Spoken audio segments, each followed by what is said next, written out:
What's up, guys? Welcome back to F4A. I got another Hidden Gems episode for you today. On this one, it's actually a movie called Real Steel, and it's the storyline itself is actually based off of a short story called Steel, which was actually a Twilight Zone episode, which looking into it, is actually pretty cool. You can go check that out if you want. The short story is called Steel, like I said. And all right, so for this, I'm not gonna try to reveal too much. I'm gonna give you the concept of the story and tell you a little bit about it and everything. But I'm not gonna tell you like the middle or the ending of how the movie ends. This is just containing some spoilers, so some spoiler alert. So the concept is boxing itself has been changed like drastically. The rules are still there and everything, but boxing with humans itself and everything, it's now been replaced by giant like 12-foot tall robots, like actual robots. With like different designs, different functions and such. They're controlled by remote control by humans and such, and in some cases too, there's actually this thing called shadow movement where they're actually like watching the human and itself and everything and like mocking their every movement and such. So let's see, I was doing this and everything, they'd be doing the same thing. So that's you'll get to know what I'm talking about if you go check out the movie. So the concept of the story is that, like I said, boxing's been changed. So the storyline is that the main character the movie it's starring Hugh Jackman. He's a former boxer. Now he's an engineer and he's a fight promoter. And he actually owns robots and everything, and actually has them fight against each other. And this is how he makes his living, basically. So just he's one of these guys who's down on his luck, keeps constantly losing. Had his heyday, but just he keeps losing and everything. Owes a lot of money to a lot of people, and eventually just it catches up to him. Then eventually, just if the story develops and everything, turns out he reveals he has a kid, and it turns out from his ex-girlfriend, and it turns out she sadly passed away. So now he has to be the legal guardian of his son. So what happens is that they go on road trips and such. They don't like each other, obviously, at first, because he's like an estranged father, essentially, a distant dad, and just can't really connect with his kid so much.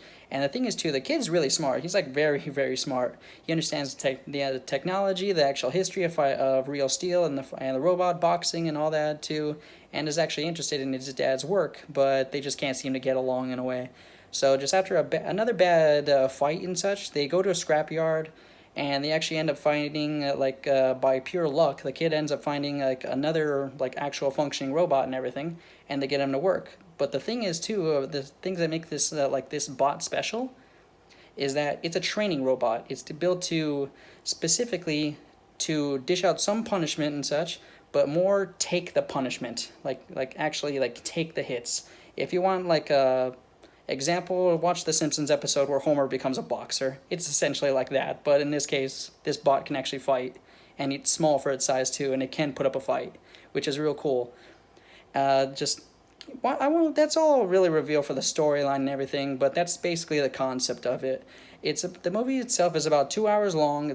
And the one thing I find very, very funny about this is that the movie is based in 2020. It's already mid-2020, and I still have yet to see any actual like 12-foot tall fighting robots in boxing fights. So yeah, I'm still waiting on the timeline on that.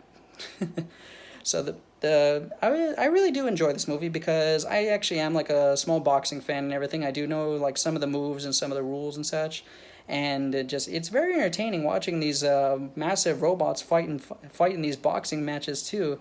The fights are actually pretty good. It's good, decent CGI, and it's the storyline itself is pretty like straightforward too, and to understand like what's going on and such. And it's got some really good character development from like the very beginning all the way to the very end. It's got a good like decent mixture of humor into it. I actually enjoyed this movie. It's actually not that bad. I really do hope that they make a second one, because the way they finished it is like, I liked how it ended, but I really wish it ended a different way, just because of the way the movie went and such. Just you kind of hope for more. This I feel like was more like this movie itself is more dedicated to like, if they did a TV show, like a good CGI, like a good budget TV show and everything, I'm positive people would watch this because it's very simple to understand. It's like you can go like any other direction with it, but it's actually really good. It's fun to watch. It's entertaining still. I do think you guys should check this out. It's called Real Steel. I haven't seen it on any actual like streaming media or anything, like Netflix or something like that. So I would recommend you guys try to just look this up yourselves and try to just download it. Go check it out. It's called Real Steel. It's called starring Hugh Jackman. It's about 2 hours long. I enjoyed it, and I think you guys will too. Let me know what you think down below. If you guys see any fighting robots, let me know, because I actually do want to talk about that. Actual tall fighting robots. Don't forget to like, comment, subscribe, and we'll see you guys next time. See you.